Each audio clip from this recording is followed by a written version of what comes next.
안녕하십니까. 함재봉입니다. 한국 사람 만들기 19번째 시간입니다. 오늘은 급진개국과 대미수교로 제목을 정해봤습니다. 지난 시간에 이제 드디어 이동인이 일본을 건너가서 일본 최초로 일본 유학생이 돼서 거기서 이제 득도식도 하지만은 또 일본말 배우고 일본 인사들하고 만나고 그러면서 조선 사람 최초로 이제 일본의 이 네트워크를 형성하기 시작하고, 그러다가 또 우연치 않게 김홍집 수신사가 온 사람을 또 만나서 그 김홍집 수신사가 또 이동인을 데리고 오게 됐고, 그리고 이제 우리가 역사책에서 많이 배우듯이 그 김홍집이 일본에 가 있는 동안에 다른 서양의 외교관들은 안 만나는데 그 하여장하고 황준헌, 그러니까 주일본 청국공사하고 그 밑에 있는 참찬관 황준헌은 뭐 6번인가를 만나면서 많은 얘기를 나누고, 그리고 이제 그 과정에서 그 유명한 황준헌이 조선책략이라는 그 조그만 책자를 써서 그걸 주어서 이제 그걸 들고 조선으로 돌아옵니다. 그래서 이제 오늘 시작하는 장면은 드디어 이제 조선 책략을 김홍집이 황준헌한테 받아가지고, 그리고 이제 지난 시간에도 말씀드린 것 중에 하나가 이제 이노우에 가오로하고도 만나서 많은 얘기를 하고, 이노우에 보고도 김홍집이 좀 당신이 한 얘기, 국제정세 이런 거에 대해서 좀 적어달라 그래서 그것도 가져와서 이제 그런 거를 전부 다 조정에다 보고를 이제 합니다.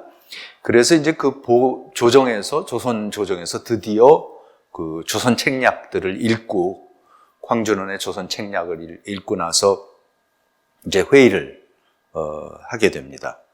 그래서 오늘 말씀드릴 내용은 이제 제 책의 2권 친일개화파 2권의 9장 급진개국과 대미수교 부분에 이제 나와 있는 부분들입니다.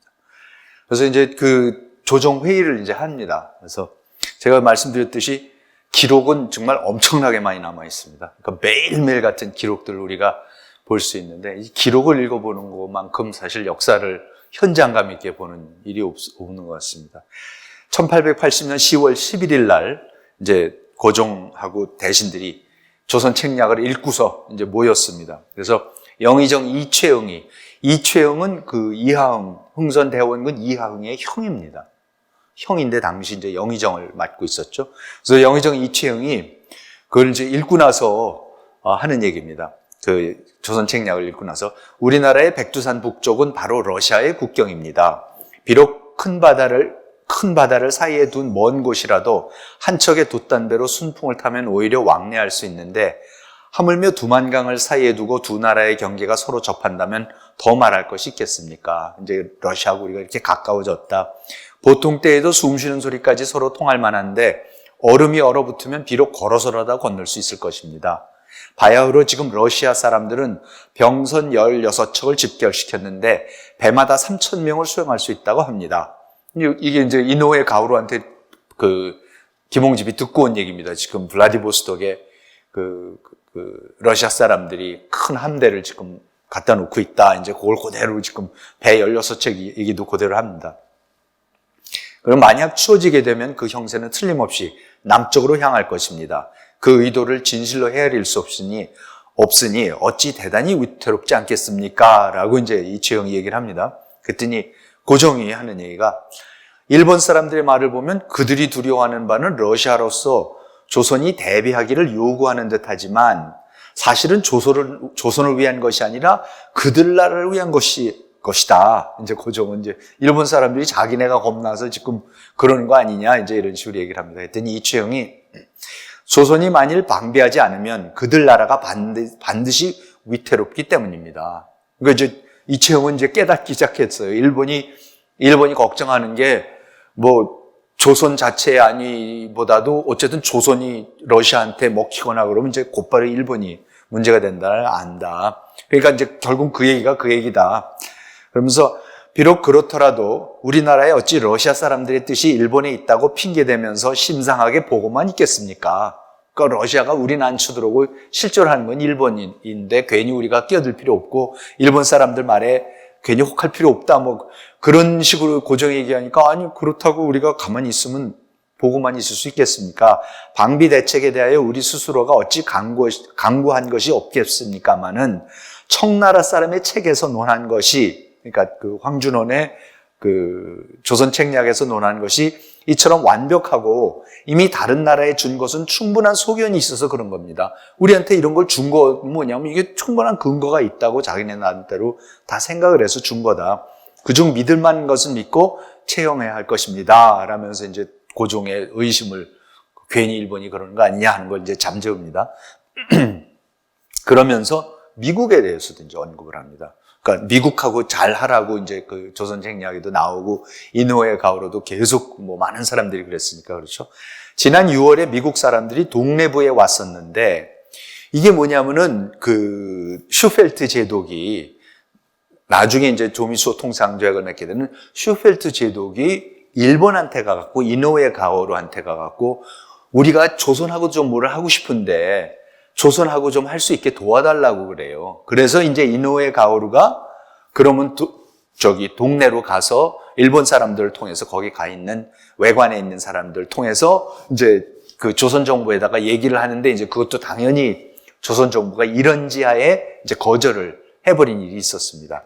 그래서 이제 그 얘기를 하는 거죠. 지난 6월에 미국 사람들이 동래부에 왔었는데 본래 원수진 나라가 아니었으므로 그들이 만약 서계를 동래부에 바친다면 동래부에서 받아도 잘못된 것은 없으며 예조에 바친다고 한다면 예조에서 받아도 역시 괜찮았을 것입니다. 그러나 서양 나라라고 해서 거절하고 받지 않았기 때문에 이내 신문지상에 널리 전파되어 마침내 수치가 되고 모욕을 당하게 된 것입니다. 그러니까 이제 여기저기서 일본 신문 같은 데서도 이제 얘기가 나오고 그랬나 보죠. 그러니까 미국에 대해 무슨 소문을 들은 것이 있어서 원수진 나라라고 하겠습니까? 먼 지방 사람을 회유하는 의리가 있어서 불화가 생기지 않도록 해야 할 듯합니다. 그러니까 미국하고도 이거 지금까지 한 것 같이 해서 안 된다. 잘해야 되겠다라고 이제 얘기를 합니다. 그랬더니 고종이 이제 이런 얘기를 합니다. 우리나라의 풍습이 본래부터 이러함으로 세계의 웃음거리가 된다. 비록 서양 나라들에 대해 말하더라도 본래 서로 은혜를 입은 일도 원한을 품은 일도 없었는데 애당초 우리나라의 간사한 무리들이 그들을 끌어들임으로써 강화도와 평양의 분쟁을 일으켰으니, 그렇죠? 강화도에서도 신미양요도 있었고, 병인양요도 있었고, 이는 그 다음에 이제 시어만호 사건도 있었고, 이는 우리나라가 스스로 반성해야 할 바이다.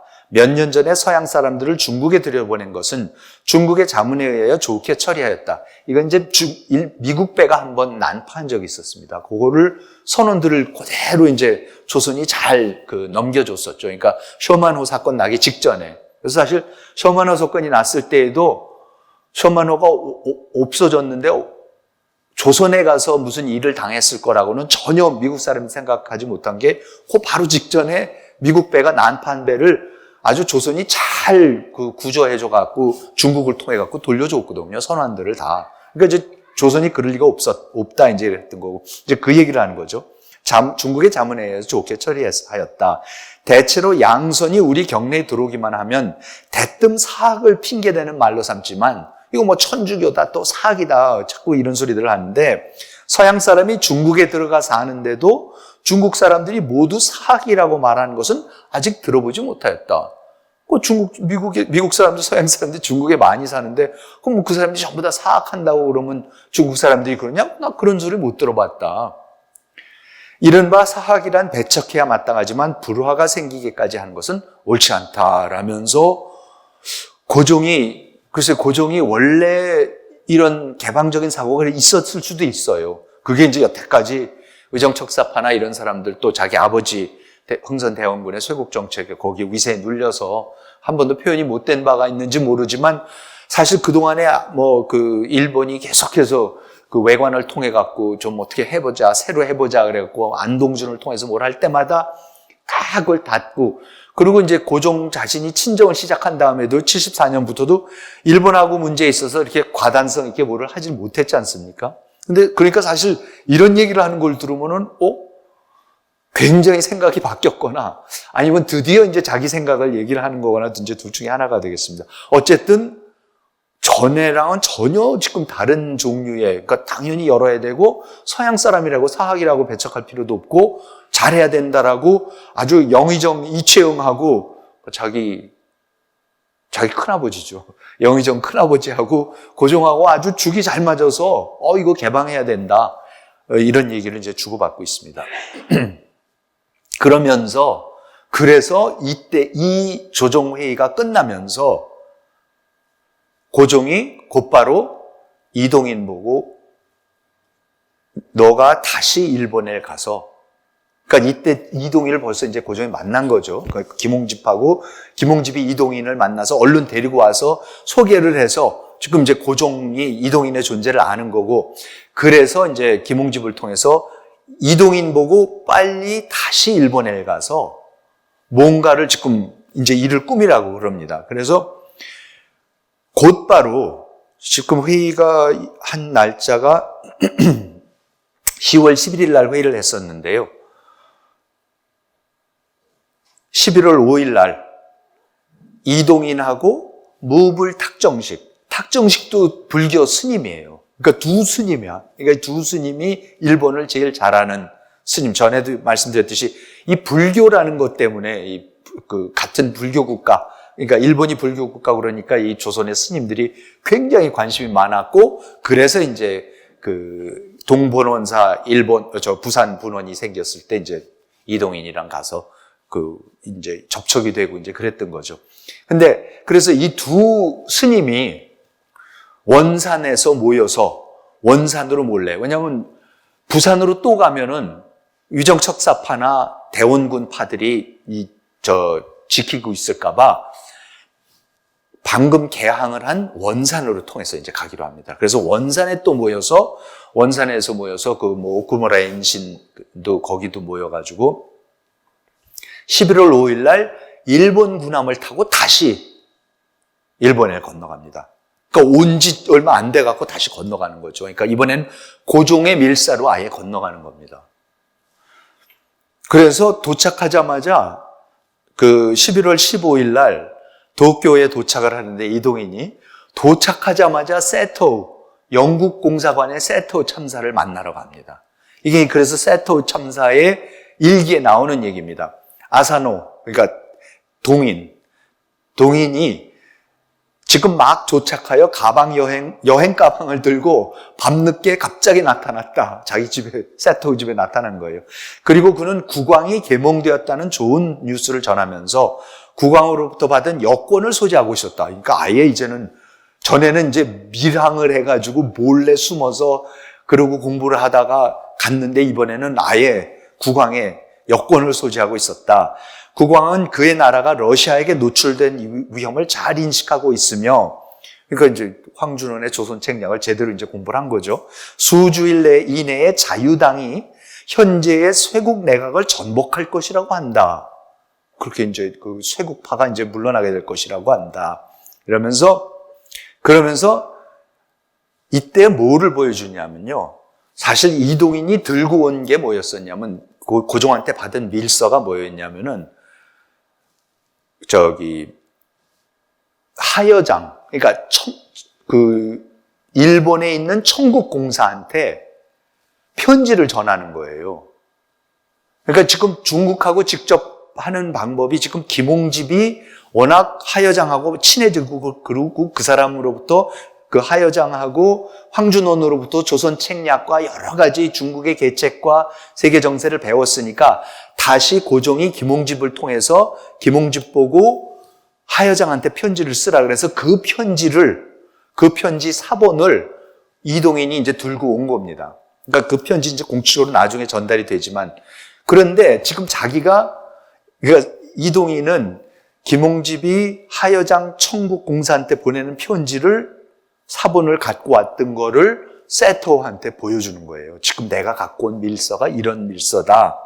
근데 그 밀서의 내용이 뭐냐면은, 그 내용을 이제 세토는 글을 읽고서 자기 상관인 케네디 공사라는 사람한테 보고를 했고, 케네디 공사가 주1 영국 공사가 영국의 그 외무상한테, 자기네 외무상한테 장문의 보고서를 이제 써서 지금 조선에서 굉장히 희한한 일이 벌어지고 있다라는 장문의 보고서를 써서 보낸 게 있습니다. 그래서 이제 이게 이제 그 편지의 보고서의 일부분입니다. 그러니까 케네디가 영국 외상한테, 자기 상관한테 이제 보내는 거죠. 최근 믿을 만한 소식통으로부터 얻은 정보이며 조선의 왕과 정부가 외세에 대한 태도에 상당한 변화가 있다는 내용입니다. 조선 정부는 자신들과 외교 관계를 맺고 싶어 찾아오는 강국의 외교사절 및 소식통을 이제는 우호적으로 받아들이려는 듯 합니다. 이 정보는 지난 한 보내드린 문서에서 언급한 조선인으로부터 세토 서기관을 통해 저에게 전달되었습니다. 이 조선인은, 그러니까 이동인이죠, 조선 정부가 공식 파견한 밀사로 현재 일본에 체류 중입니다. 이 조선인은 최근 조선 왕을 비롯한 정부가 외국인을 대하는 태도를 바꾸게 된 핵심 원인을 다음과 같이 제시하고 있습니다. 주1 청국공사가 일본을 방문한 조선 외교사절단에게 보낸 서한, 그러니까는 주1 청국공사니까 하여장하고 황준원이 그때 방문한 김홍집한테 준 서한, 그러니까 그 조선 책략이죠. 그것 때문에, 이것 때문에 조선 조정이 바뀐 것 같다. 두 번째, 일본 제2총리와 일본 외상이 동일한 사절단에게 건넨 조언. 그러니까 일본의 제2총리는 이와쿠라 도모미, 그 다음에 외상은 이노우에 가오루.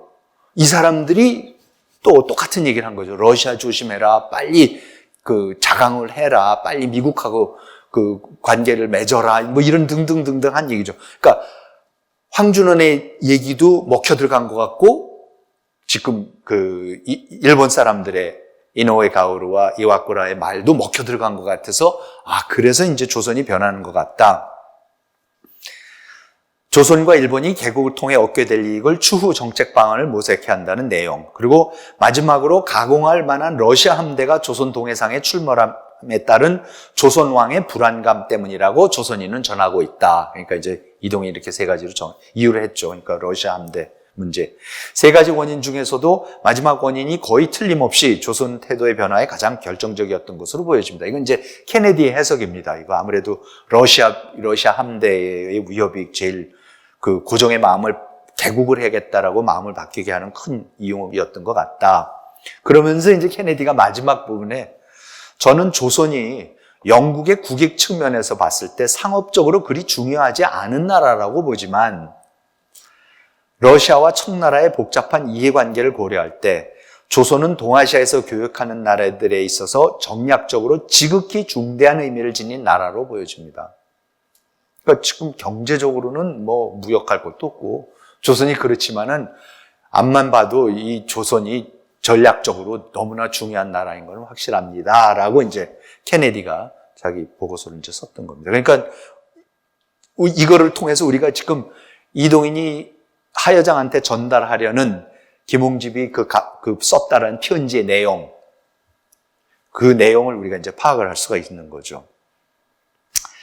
그리고 나서 이동인이 이제 그 지난 시간도 말씀드렸지만 그 일본에 가면 일본 사람들이 만든 그 흥하회라는 회의가 있습니다. 이제 일본하고 아시아가 같이 잘해야 된다라는 그 흥하회가 있어서 그 흥하회에 이제 또 이동인이 갑니다.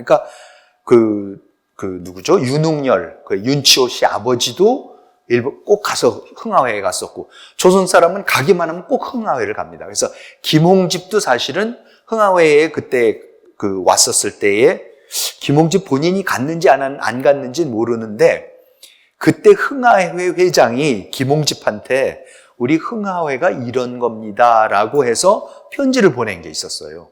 근데 그 편지 내용을 보면은, 제가 이 말씀을 왜 드리냐면은, 이때부터, 그러니까 조선 사람들이 갔을 때에 김홍집도 그렇고, 이동인도 그렇고, 뭐 윤웅열도 그렇고, 사람들이 갔을 때에 일본이 막 발전하고 이러는 거를 보고 일본을 배워야겠다라는 생각도 들지만, 일본이 그때 굉장히 강조한 게, 이 사람들을 꼭 흥하회라는 데 갖다 보여준 게 뭐냐면, 아시아 전체가 잘 돼야 된다. 지금 이때 당시만 하더라도 이게 1881년 이러니까 일본은 전혀 자기네가 지금 그 개혁하느라고 정신이 없고 발전하느라고 정신이 없기 때문에 자기네가 뭐 앞장서서 뭐 한다는 생각은 없고, 이때만 하더라도 계속해서 같이 뭐를 해야 된다, 같이 뭐를 해야 된다, 아시아가 같이 일어나야 된다, 이런 얘기를 계속 합니다. 그래서 이 흥하회라는 거가 사실은 그 당시에 조선 사람들이 세상을 이제 처음으로 배우기 시작하고, 바깥의 전략이 어떻게, 해외 전략이 어떻게 되고, 그 속에서 중국이 있고 일본이 있고, 그런데 이걸 어떻게 다뤄야 되는 문제를 가지고 하는 데 있어서 가장 사실 깊이 생각하게 되는 게 이게 흥하회라는 걸 통해서 같이 협력해야 된다. 한중일이 협력해야 된다는 겁니다. 근데 제가 이걸 강조하는 이유가 뭐냐면요, 이 생각이 안 떠납니다. 나중에 을사조약을 맺고 한일 합병이 될 때까지, 그 직전까지도 조선 사람들은, 많은 사람들이 이 꿈을 버리질 않습니다. 조선하고 일본하고 청이 같이 가야 된다. 심지어는 안중근 의사도 그 꿈을 안 버립니다. 기억나세요? 안중근 의사가 이토 히로부미를 저격하고 그 다음에 옥중에서, 처형당하기 전까지 옥중에서 쓰고 있던 책이 동양평화론입니다. 그러니까 그 당시에 조선 사람들은 전부 다 같이 해야 된다. 조선하고 일본하고 중국이 같이 해야 된다, 같이 해야 된다 라는 이 굉장한 아시아주의가 있습니다. 그러니까 이 처음으로 아시아주의라는 게 태동이 되기 시작해요. 우리가 동병상련, 같은 배를 탔다라는 어떤 그런 감이 처음으로 오기 시작을 하는 겁니다. 바깥 세상의 서양을 대하는 데 있어서. 그래서 그 흥하회에서 이제 이런 거를 잘 했던 거죠. 그래서 흥하회의 그 취지문을 이제 흥하회 회장이 그때 수신사로 와 있던 김홍집한테 이제 보냈던 편지인데, 그 편지가 남아 있는 겁니다. 편지가 뭐라고 썼냐면, 취지문에 뭐라고 썼냐면, 우리 삼국, 일본, 청, 조선은 상교한다고 하고, 서로 이제 교류한다고 하고, 또한 사신과 예물이 왕래하고 있지만, 옛날의 사실을 쫓으면서 그치고, 옛날 얘기만 자꾸 하고, 문자가 비록 같지만 말이 통하지 않고, 그렇죠? 다 한문을 쓰는데 말이 안 통하고, 비록 역관을 두었지만 치지도에 하였다. 서로 그냥 모른 척하였다. 때문에 사람들이 잊고서 익히지 않음으로써 전주의 형세와 사정을 망연히 알지 못하게 된다. 전주라는 게 전아시아주라는 뜻입니다. 지금 전아시아의 형세와 사정을 망연히 알지 못하게 되었다. 그러니까 아시아 사람으로서 아시아 전체의 상황이 어떤지를 지금 다 모르고 있다. 저 구라파 각국 같은 데서는 그렇지 않다. 유럽은 그렇지 않다. 위에서는 회맹하고 초대하여 잔치하며, 서로가 뭐 동맹을 맺고 뭐 어쩌고저쩌고 하면서 맨날 초대해서 뭐 잔치를 하고, 밑에서는 통상하여 서로 거래하고 완급을 서로 구원하며 유물을 서로 구제하니, 이렇게 없는 물건 뭐 구하고 서로 이제 있는 거 주고, 그 형세와 사정을 서로 환하게 알고 서로 매고 서로 제약하여 순망치한의 형세를 이룬다. 이와 입술과 같은 그런 형세를 유럽 사람들은 자기네들끼리 맺고 있다. 이것이 저들이 날로 강성을 더하여 세계를 제압할 수 있는 이유이다. 아시아주의에 떨치지 못함이 어찌 그렇지 않은 것에 말미암지 않겠는가? 아시아가 왜 이렇게 이 모양이냐? 유럽같이 못하기 때문이다. 우리들이 이것을 개탄하고 인하여 그 때문에 흥하회를 창립하고 사방에 뜻 있는 인사들과 더불어 같이 서로 강습하고 학문을 닦아 아시아 여러 나라의 정세와 언어, 문장의 학문을 연구하여 생도들을 가르치려고 한다. 지금 천국인으로 입회한 자가 이미 여러 명인데 주일천국공사 하여장도 역시 회원이다. 그러니까 하여장도, 천국공사도 이 흥하회의 멤버다.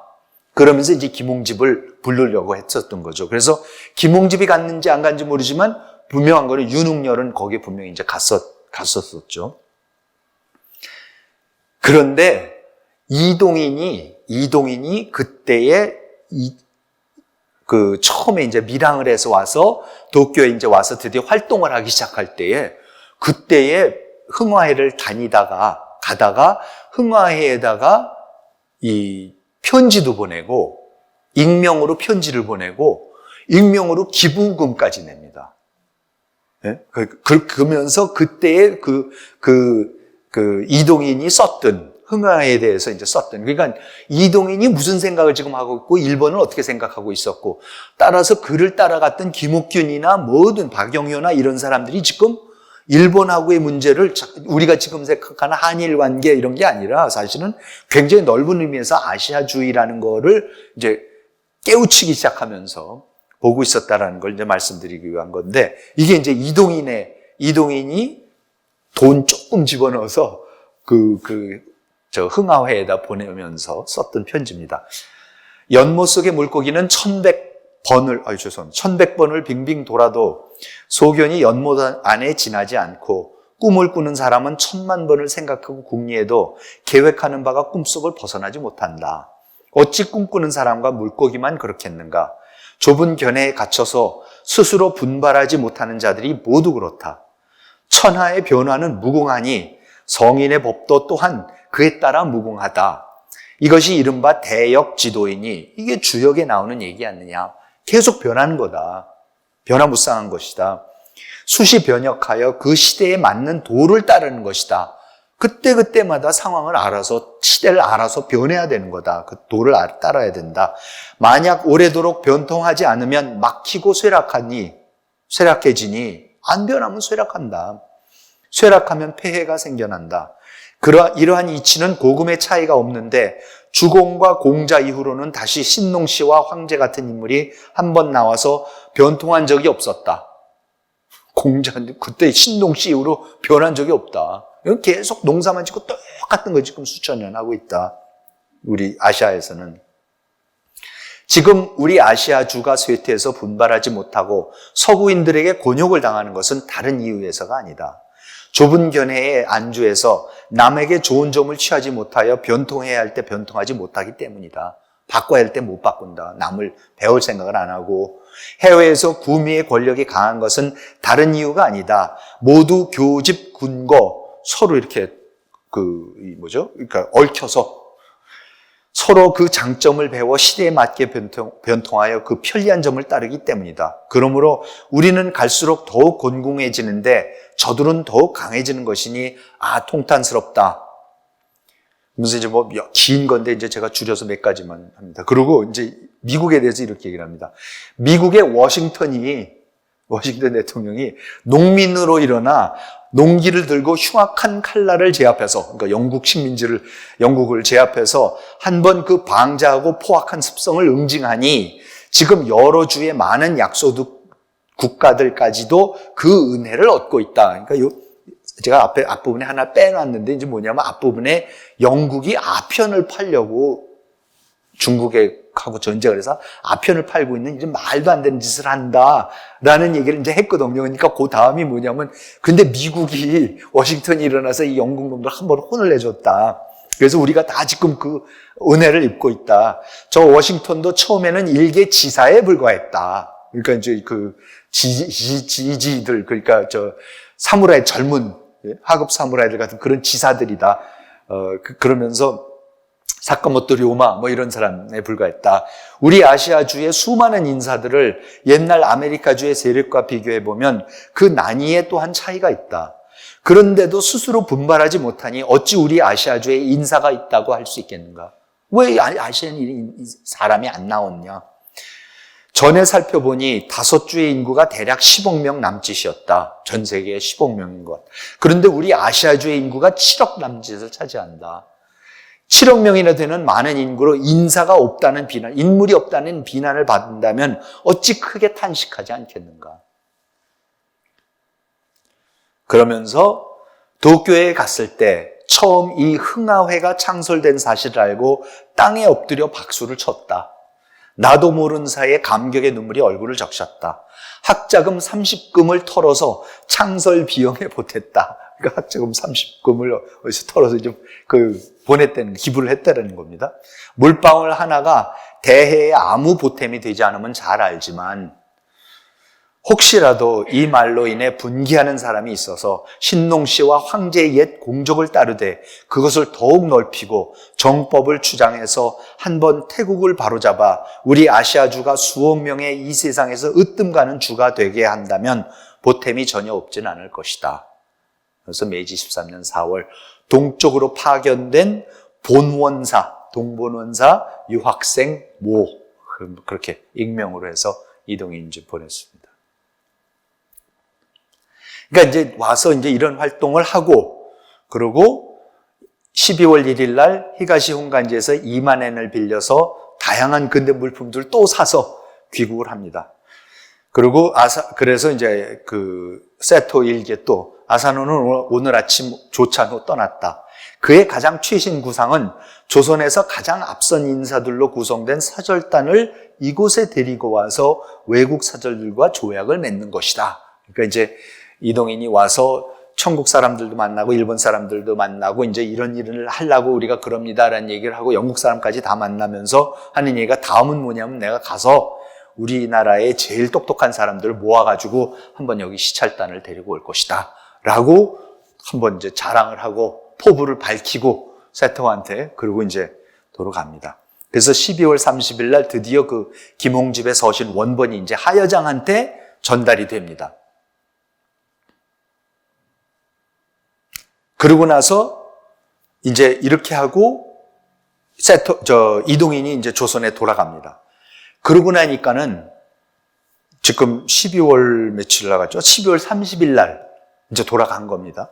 그러니까 81년 1월 4일 날 고종은 청조정이 청해 조선 학생들을 보낸 것에 동의했음을 조정 중신들에게 알리고 해외에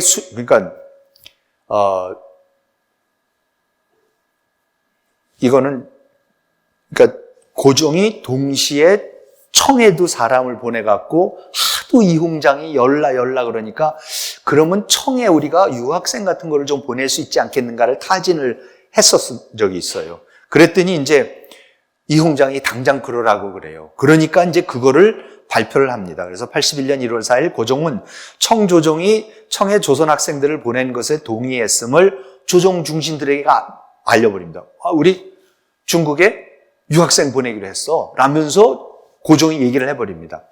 그리고 해외의 수련생들을 파견하는 일, 청과 일본의 군사관계, 군사문제, 국경문제 등을 전담할 별도의 정부기구로 1월 20일 날 소위 통리기무아문이라는 것을 설치합니다.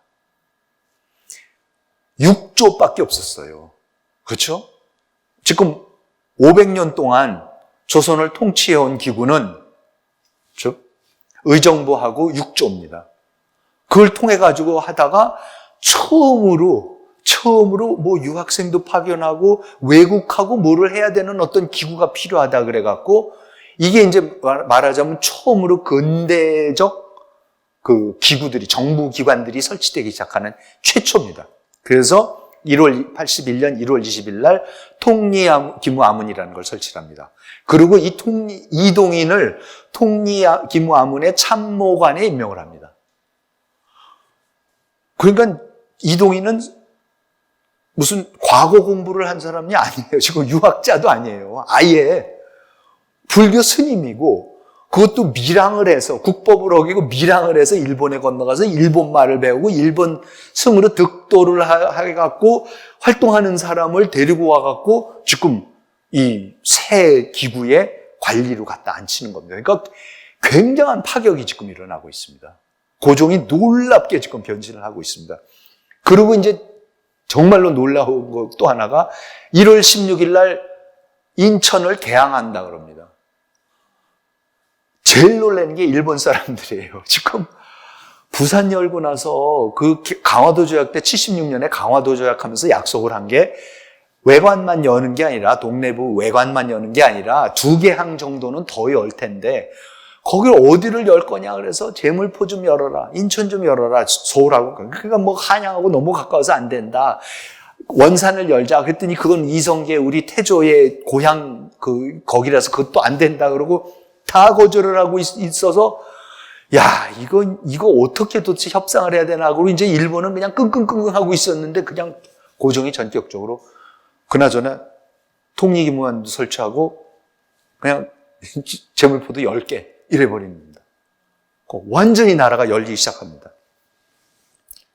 그러고는 드디어 이동인이 꿈꾸고 있던 이제 세토한테도 자랑을 했던 이 신사유람단이라는 걸 이제 꿉니다. 근데 여러분들 신사유람단이라는 걸 제가 사전을 요새 그 위키피디아 이런 걸 찾아보니까 이름이 바뀌었더라고요. 무슨 시찰단이라고.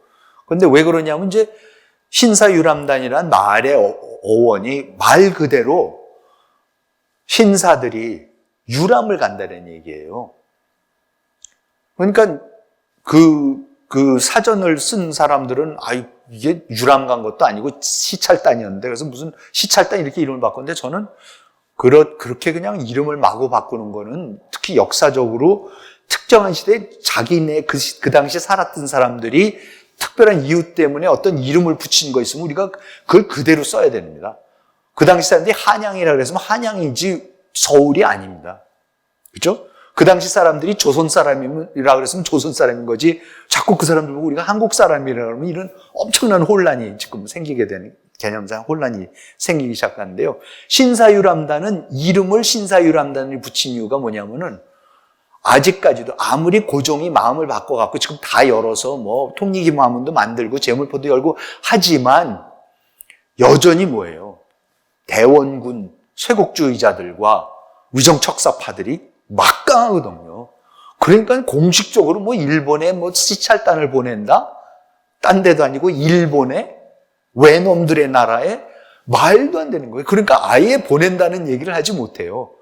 그래갖고는 이름도 그냥 신사유람단, 목적 그런 것도 없어요. 그냥 임무라는 것도 없어요. 그리고 실제로 아무런 공식 기록이 없습니다.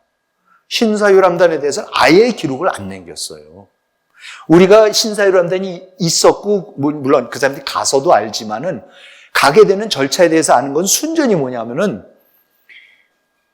이동인이 하나부사한테 일본 외무성의 하나부사한테 이제 우리가 이런 거를 꾸리고 있다라는 걸 했기 때문에 하나부사가 똑똑해서 계속해서 김홍집 같은 사람한테 물어봐요. 지금 이런 얘기가 있는데 일본이 진짜 사람을 보내려고 그러는 거냐? 보내려고 그러니까 김홍집이 만나면서 있다. 몇 명이고 언제 가고 이런 거 근데 하나도 얘기해 줄 수가 없다. 일본 측에서는 우리가 알아야지 그래도 마중하고 우리가 다 도우려고 그러는데 알려달라고 하는데 끝까지 그걸 안 알려줘요. 그러면서 그러는 과정에서 이제 기록들이 편지들을 주고받고 한 기록들이 남아 있어서 우리가 그 신사유람단이 건너가게 되는 과정을 우리가 이제 알게 됩니다. 그런데 이 과정에서 그러니까 지금 신사유람단을 꾸린 게 누굽니까? 이동인이죠. 그런데 81년 3월 이동인이 이제 행방불명이 됩니다. 그냥 역사에서 사라집니다. 어떻게 된지 아직까지도 우리가 모릅니다. 당시 소문으로는 대원군이 죽였다라는 소리도 있고 김홍집이 암살했다는 소문도 있고 뭐 여러 가지 하여튼 암살이 그 소문이 있었지만 우리가 지금까지도 모릅니다. 그러니까 그냥 불교 중인데 천민이죠 사실. 그리고 아무런 그 국법도 어겼었고 어쩌고저쩌고 하니까는 누가 죽여도 아무 연고도 없고 참 어처구니가 없는 그 우리 역사의 또 한 장입니다. 그러니까 어쩔 수 없이 남은 탁정식 스님, 다른 스님이 이제 신사유람단을 이끌고 일본으로 건너갑니다. 신사유람단 자체는 홍용식, 어윤중 12명의 사절과 수행원 해서 62명이 갑니다. 시찰단이 동네 지방 민정 시찰을 위한 암행어사다 그러면서 암행어사로서 간다 그러면서 동네부 암행어사로 간다고 동네부에 모여들어서 거기서 몰래 아무도 모르게 배를 타고 건너가는 거죠. 일본 간다고 알려주면 큰일 나니까. 그래서 1881년 5월 8일 나가사키에 도착해서 나가사키, 오사카, 교토, 고베, 요코하마를 거쳐서 6월 1일 날 도쿄에 도착하여서 8월 15일까지 일본에 이제 머뭅니다. 그러니까는 한 3개월간 일본에 머물면서 처음으로 이제 급변하고 있는 일본, 바깥 세상을 처음으로 이 62명이 가서 처음으로 이제 보는 거죠. 그래서 조선 정부가 하나부사 보고 하나부사가 계속해서 언제 오냐 그랬더니 조선 정부가 일본 공사관의 신사유람단 파견을 공식으로 통보한 것은 신사유람단이 도쿄에 도착한 6월 1일 날 공식 통보를 합니다. 얼마나 정부가 걱정을 했었으면, 바깥에 이게 새 나갈 줄을 걱정했었으면은 이미 도착한 다음, 그 다음에 이제 간다고 통보를 한 겁니다. 그래서 간 사람들이 어떻게 했느냐? 참판 박정양은 내무성과 농상무성을 가서 시찰하도록 하고, 어윤중은 대장성에 가서 이제 재정 문제를 보도록 하고, 조준영은 문부성, 승지였던 강문성은 공무성, 이헌영은 세관, 엄세영은 사법부, 민정묵은 외무성, 홍영식은 육군, 군제 이런 거를 보도록 이제 시찰을 하도록 합니다. 그래서 8월까지 이제 다 보고, 그거를 각자 흩어져서 보고 보고서를 쓰게 하고, 그리고 이제 다시 모여서 8월 15일 날 건너오는데, 어윤중은 11월까지 남아 있습니다.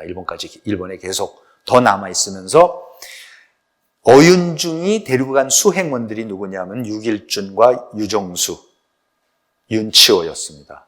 그러니까 이 사람들은 뭐예요? 이 사람들은 말이 수행원이지 사실은 아예 유학생으로 데려간 겁니다.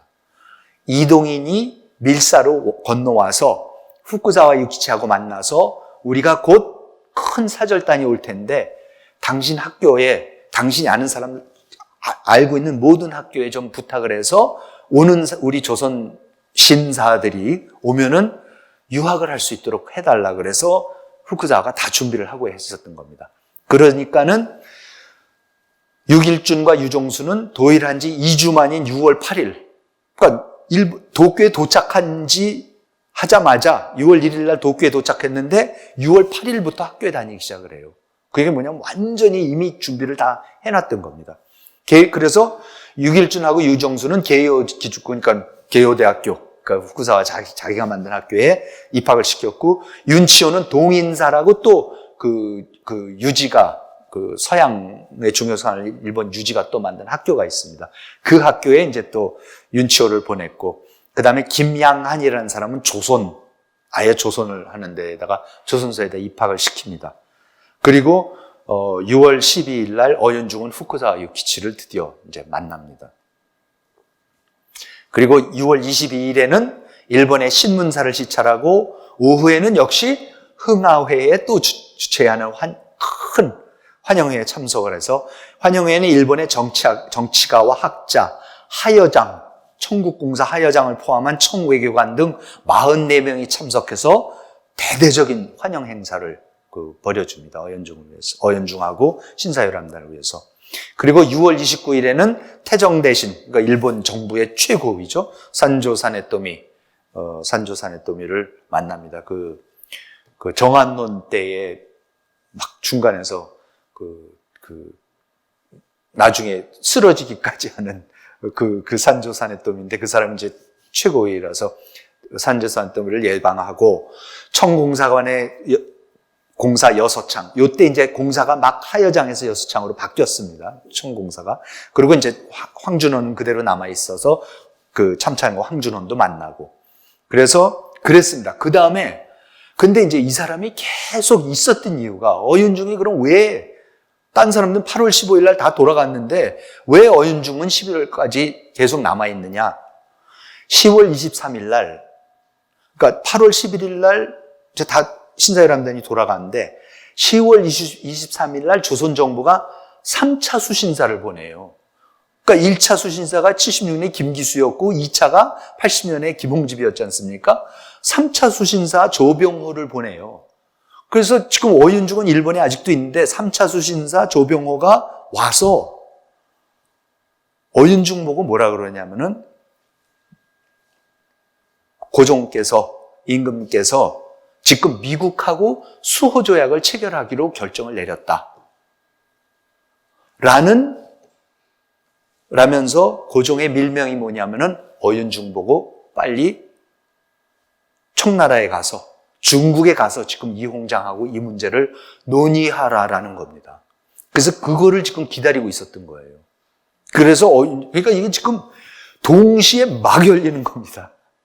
제물포 열고 통일규모함은 만들고 신사유람단 보내고 동시에 지금 미국하고 열기로 하는 거예요. 그래서 어윤중 보고 중국으로 건너가라 그래서 어윤중이 일본에서, 그러니까 이 당시는 어차피 백길로 가려고 그러면은 우리나라에서 조선에서 중국으로 직접 가는 항로가 없었습니다. 나가사키로 가서 나가사키에서 텐진으로 가야 되는 겁니다. 그래서 어차피 그러니까 이제 거기 남아있으라 그랬던 거겠죠. 그래서 11월 2일 날 어윤중이 상하이로 가서 상하이에서 중국의 관리와 학자들과 접촉한 이후 12월 1일 날 텐진에 들어가서 이홍장하고 주복, 이홍장의 그 막려인데 주복을 만납니다. 그리고 2주 후에 다시 나가사키에 들렀다가 이제 귀국을 하는 거죠. 그러니까 지금 마쿠에서 엄청난 일들이 이제 벌어지고 있습니다. 이렇게 일이 벌어지고 있으니까 이게 지금 81년 11월인데 이제 81년 11월에 상하이에 가서 이홍장하고 주복을 지금 어윤중이 만납니다. 이제 미국하고 수교 때문에. 근데 그 전에 무슨 일이 있었냐면 그 전 여름에 슈펠트 제독이 이미 중국에 와 있었어요. 그러니까 아까 말씀드린 그 전해에 슈펠트는 일본을 통해서 좀 어떻게 조선하고 좀 하는 거를 도와달라고 해서 일본이 외관을 통해 갖고 미국하고 좀 해봐라 그러는 걸 이제 거절을 당하고 일본의 입장에서는 조선하고 문제가 너무 복잡하니까 자꾸 미국하고 문제를 거론했다가는 안 될 것 같아서 더 이상 못 도와주겠다고 그랬는데 그때 이홍장이 하여장하고 소식을 듣고서 미국이 이런 시도를 하고 있구나. 그래서 이홍장이 슈펠트를 초청을 해서 텐진에서 만났었던 거거든요. 그러면서 이홍장이 어떻게든지 조선을 열어보겠다. 그러니까 그러면 알겠다. 그러고 슈펠트가 미국에 갔다가 다시 그 다음 해에 이제 1년 후에 다시 돌아온 거예요, 지금. 그래서 6월 달에 와서 사실은 6월 달부터 지금 기다리고 있는 거예요, 조선하고 수교를 하려고. 그런데 이제 이런 일들이 벌어지면서 그 12월이 돼서야 드디어 어윤중이 와서 이제 만나는 거죠. 이홍장하고. 이때 슈펠트를 만났다는 얘기는 없고, 근데 어쨌든 이홍장이 이렇게까지 돼 있으니까 좀 빨리 와라 그러니까 이제 드디어 어윤중을 보낸 겁니다. 그래서 이제, 그리고 이제 고종이 나라를 열겠다, 미국하고 수교를 하겠다는 얘기까지도 했으니까 이제 갔던 거죠.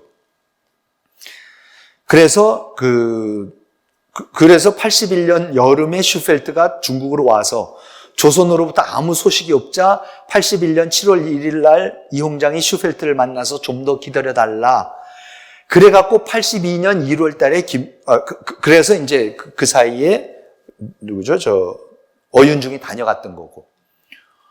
그러고 나갖고 82년 1월이 돼서야 김윤식을 드디어 보냅니다. 고종이. 그러니까 뭐예요? 슈펠트는 얼마 동안 기다리고 있는 거예요, 지금? 또 반년을 기다리고 있는 거예요, 조선하고. 수교를 좀 해보려고. 작년에 그 전에 왔다가 실패하고. 그래서 1월에 김윤식이 도착을 하는데 이제 김윤식은 기록을 많이 남겼습니다. 김윤식 씨는 기록을 남겨서 자기가 왜 이때 중국에 가게 됐는지에 대해서 이제 기록을 남기게 했으니 이렇게 씁니다. 1880년 겨울, 경진년 1880년 겨울 텐진 해관도 정조요. 그러니까 텐진의 해관, 그러니까 텐진의 해관은 이제 이홍장이 잡고 있는 거니까 거기에 일하는 정조요가 소전의 뜻에, 소전이 이제 이홍장입니다.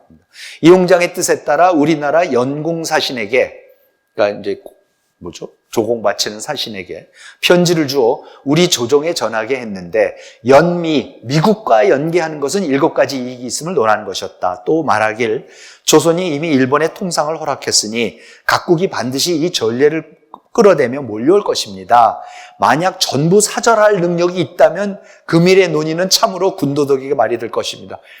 일본하고 됐으니까 분명히 서양에 몰려올 텐데 당신들이 그걸 다 물리칠 힘이 있으면은, 능력이 있으면은, 이거 내가 괜한 소리 하는 거지만, 만약 그것이 절대 불가능한 것을 알진데, 당신들 힘으로 물리칠 수 없을 것을 알진데, 기어코 훗날을 기다렸다가 별도로 지절, 예상치 못한 문제가 생긴 뒤에 허락하기보다는 차라리 지금 허락해서 혐의를, 그런 가능성을 없애는 것이 낫고, 기어코 여러 나라가 번갈아 침범하기를 기다리기보다는 차라리 그 중에 비교적 친할 만한 나라를 골라서 먼저 끌어들여 우방으로 삼는 것이 낫습니다. 그러니까 미국이다. 미국이 제일 낫다.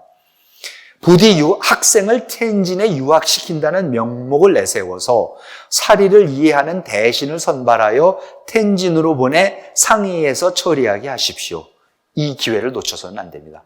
그러니까 그러잖아도 뭐 텐진 기기국에다가 뭐 유학생을 보낸다 이런 논의도 하고 했으니까 그 핑계 좀 대서 유학생 보내는 논의도 하고 이것 때문에 보낸다 그러면서 좀 똑똑한 사신 하나를 임명해서 이 일 좀 처리를 하도록 해라. 이 논의는 반드시 신중히 비밀을 지켜서 다른 이웃 나라가 알게 하지 마십시오라고 했다. 이게 이제 이홍장이 편지를 통해서 그렇게 자기네 조선 조정에 알렸다는 얘기죠.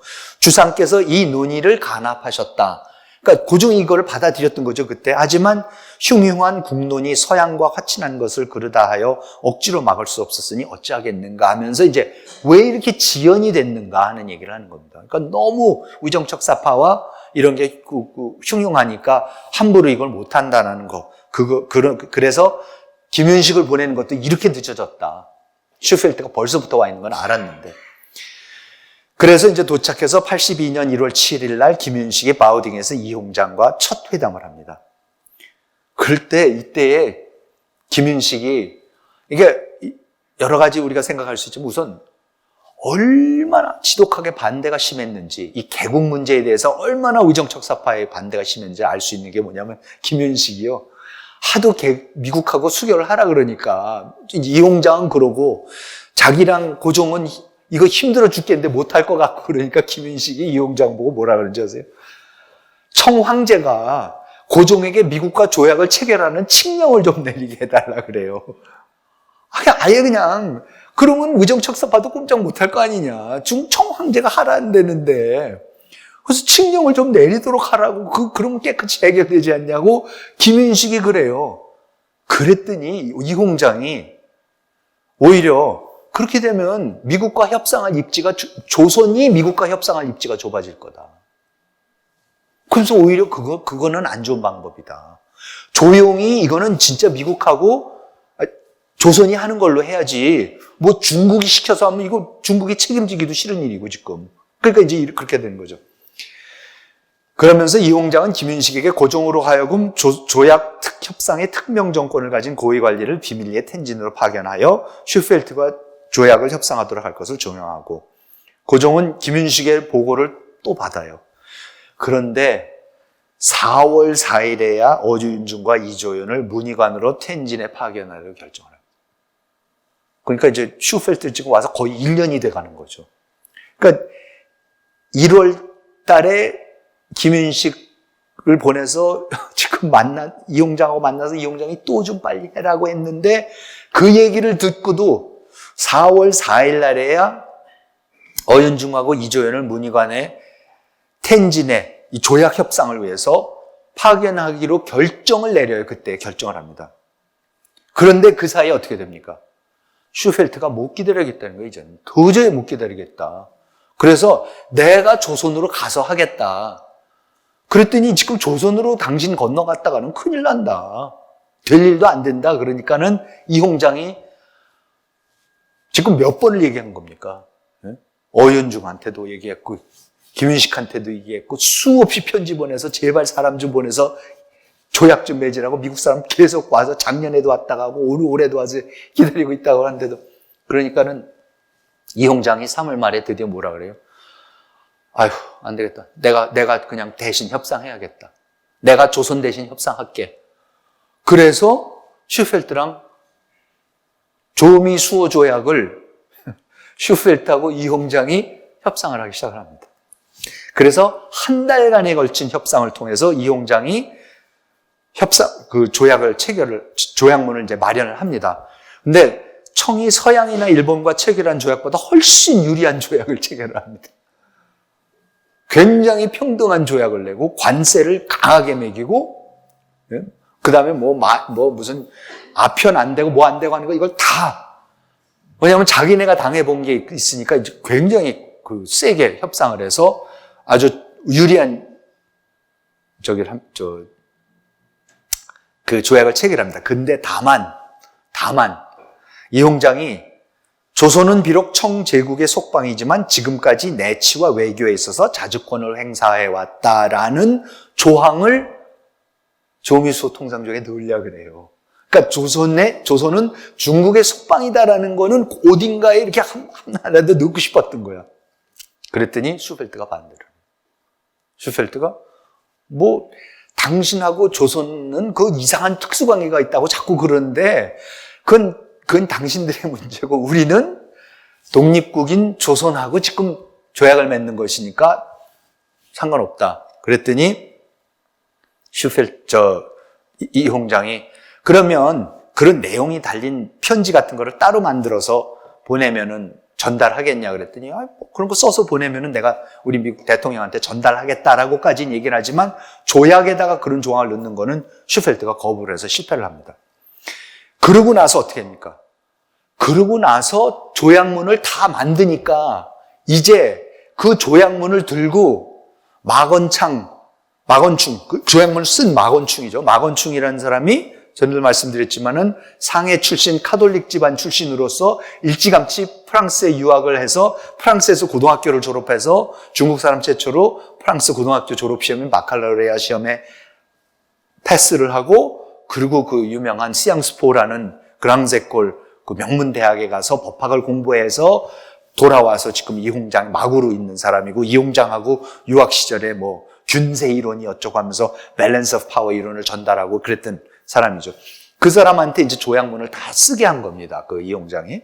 그래서 마건충하고 정여창을 태운 세 척의 청군함이 5월 8일 날 1882년 5월 8일 날 인천에 도착을 합니다. 그리고 3일 후에 슈펠트가 미국 전함 스와타라오로 5월 11일 날 또 인천에 도착을 하고 그래서 조미수호 통상조약이 중국의 중재로 이루어진다는 거를 다 아니까 일본의 주조선공사 하나부사도 청과 미국 사절들에 앞서서 이미 인천에 도착해 있습니다. 일본 군함들을 타고. 그래서 그때에 조선은 신헌을 전권대관으로 그러니까 강화도 조약을 맺었던 조약이 뭔가요? 하여튼 그 신헌을 전권대관으로 김홍집을 부관으로 서상우를 종사관으로 임명하여 미국과 협상하도록 해서 이제 보냅니다. 인천에. 5월 14일 정여창의 기함에 오른 신헌과 김홍집은 우선 베이징을 향하여서 3개 국어 두례를 행하고 그렇죠. 조선 사람 지금 3개 국어 두례는 1873년에 소에지마 다네오미가 가갖고 나 그런 거 안 해. 그러고 뻗팅겨서 없애고 한 건데 지금 조미수호 통상조약을 하려고 하는 장에서 조선의 대신들이 청국 배에 올라서 제일 먼저 하는 게 베이징을 향해서 3개 국어 도래를 지금 합니다. 슈펠트를 만나러 다 같이 중국 사람들하고 같이 수와타로호로 이제 건너갑니다. 그래서 이제 협상을 하는데 협상이라 할 것도 없죠. 사실 다 돼 있었고 유일하게 조선이 거기에서 수정을 요하는 거는 쌀 수출은 안 된다. 재물포를 통한 조선에서 쌀이 항상 부족하기 때문에 쌀 수출은 안 된다. 이게 일본하고 쌀 수출 문제 때문에 민감해서 이제 안 된다. 그래서 그 조항을 집어넣었고요. 조선이 청의 속국임을 명시하는 조항은 역시 또 그때 얘기가 또 나왔는데 또 미국이 반대해서 못 집어넣습니다. 그래서 드디어 1882년 5월 22일 날 조미수호 통상조약이 체결이 됩니다. 그런데 체결 후 이틀 후에 청의 권고대로 조선이 청의 속국임을 강조하는 고종의 짧은 서신을 슈펠트에게 전달합니다. 그 편지가 전합니다. 그대로. 대조선국 국주가 조회합니다. 생각건대 조선은 본디 중국의 속방이지만 내치와 외교는 예로부터 대조선국 국주의 자주에서 나왔습니다. 이제 대조선국과 대미국이 상호 입약했으니 약속을 체결했으니 이치상 평등하게 서로 대해야 할 것입니다. 대조선국주는 장차 조약 내의 각 조관을 반드시 자주의 규범에 따라 공리에 따라 승인하고 준수할 것을 분명히 윤호했습니다. 대조선국이 중국의 속방이 되는 문제와 관련해선 그 분수에 따라 응당행해야 하는 각 사항은 모두 대미국과는 조금도 관계가 없습니다. 위원을 파견해서 조약을 체결하는 것 외에 문서를 갖추어 조회하니 조회하시기 바랍니다. 대조선국 개국 491년 중국 광서 8년 4월. 아무 필요가 없다는 거를 미국이 라는 거를 굳이 이렇게 해서 보냅니다. 그러고 나서 어윤중과 이조연은 슈펠트와 이홍장이 조미수 통상조약을 다 협상을 하고 한지 한 달이 지난 5월 15일에 텐진에 도착을 합니다. 그러니까 조약 협상하라고 파견한 사람들이 조약 다 타결되면서 5월 27일, 그러니까 일주일 후죠. 그 조미수 통상조약 타결된 지 일주일 후에, 체결한 지 일주일 후에 영국의 중국 함대 사령관 조지 윌스 제독이 인천에 도착하여서 마건충의 중재로 6월 6일 날 조영수호 통상조약을 체결. 마건충은 또 조선이 청해 속국임을 천명하는 조항을 삽입하고자 했는데 영국이 또 반대해서 실패합니다. 6월 말, 그해 6월 말, 한 달 후입니다. 마건충은 주청 독일공사 브란트와 함께 조선으로 들어와 1882년 6월 30일 조독수호 통상조약을 체결합니다. 조선은 청해 속국임을 선언하는 공식 문건을 영국 왕과 독일 황제 앞으로 또 보냅니다. 중국이 완전히 다 써주고 다 만들어주고, 그리고 조선은 우리가 중국의 속방이라는 편지를 첨부해갖고 각국에 보냄으로써 조미, 조영, 조독, 소통상조약이 이루어집니다. 우리가 미국하고 영국하고 그 독일하고의 수교 행사가 항상 100주년인 100주년이니까 똑같은 이유가 같은 날, 같은 해에 불과 한 달 차이로, 한 달 상관으로 똑같은 조약문 갖고 체결이 됐기 때문에 똑같습니다. 빨리 조금만 더 남았는데요. 금방 넘어갔습니다.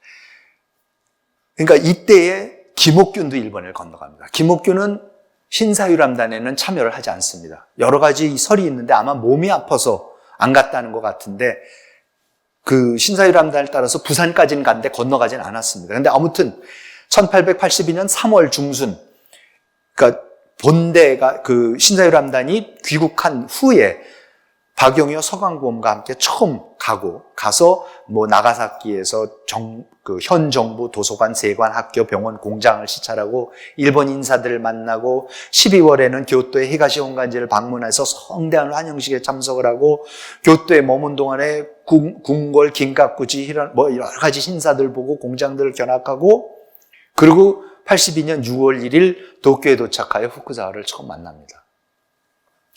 후쿠자와는 이때 기록이 남았는데 김옥균이 성격이 매우 급하며 자신의 입장이 언제나 옳다고 생각하고 자신과 생각이 다른 사람을 용서하지 않는 성격이라고 진단을 합니다.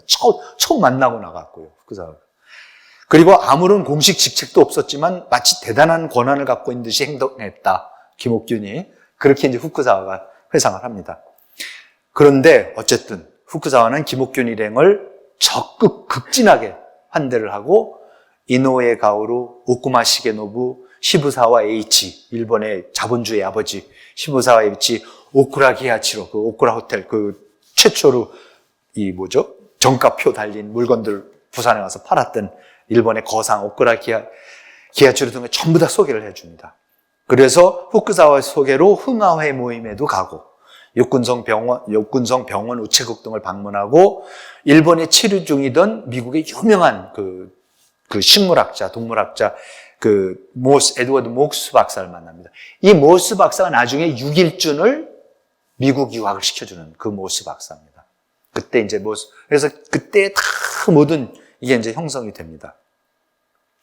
그래서 7월 초에, 그런데 이제 김옥균은 더 오래 있으려고 그랬었는데, 그때 일본에 무슨 전염병이 돕니다. 뭐 일본도 아직도 이제 콜레라 이런 것들이 그때는 있었을 테니까 도쿄 요코하마 지역에 전염병이 돌기 때문에 예정보다 일찍 그 나가사키로 와서 이제 조선으로 돌아가려고 7월 31일 날 출항 예정으로 이제 나가사키에 한 달 전에 도착해서 이제 준비를 하고 있었답니다.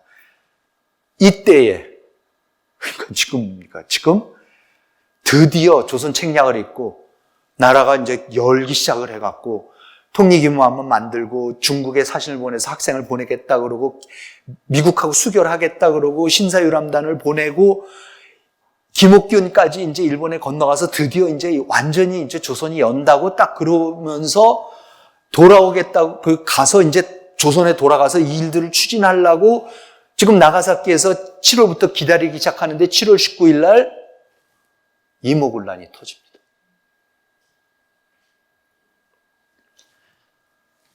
그러니까 이제 갈 수가 없는 거죠. 그리고 기다리고 있는데 7월 30일 날 하나부사 공사와 그의 일행이 지금 조선에서는 일본 공사관이 불타고 일본 군인들하고 그 사람들이 다 맞아 죽고 하나부사가 간신히 지금 빠져나와가지고 지나가는 미국 배를 우연히 잡아타고 지금 제물포에서 간신히 지금 건너온 겁니다. 와서 나가사키에 도착을 하는 거죠. 제일 먼저 이제 나가사키에 오니까. 이제 거기에 이제 김옥균이랑 있는 거죠. 이모군란을 피해서 간신히 조선을 탈출해서 나가사키에 도착한 하나부사를 만나고 그래서 8월 1일 날 김옥균과 서광범은 하나부사를 8월 7일 시몬세키에 도착한 외무경 이노우에 가오르를 만납니다. 그러면서 이때에 김옥균과 서광범은 이노우에게 조선으로 군대를 보내서 대원군의 군란을 진압할 것을 종용을 합니다. 그러니까는 하루아침에 세상이 그 열리던 조선이 그 쇄국 정책을 주장하던 대원군과 위정척사파가 갑자기 권력을 잡게 됨으로써 이 열리던 조선이 다시 한번 닫히기 시작합니다. 그래서 제가 다음 시간에는 그 이모군란이 어떻게 해서 일어나고 이런 개국의 문제를 어떤 영향을 끼치게 되는가. 그래서 결국은 이 개국의 시도와 이모군란이 합쳐져서 조선한테는 어떤 변화가 오는가를 다음 시간에 말씀드리도록 하겠습니다. 오늘 이만 강연 마치도록 하겠습니다. 시청해 주셔서 감사합니다.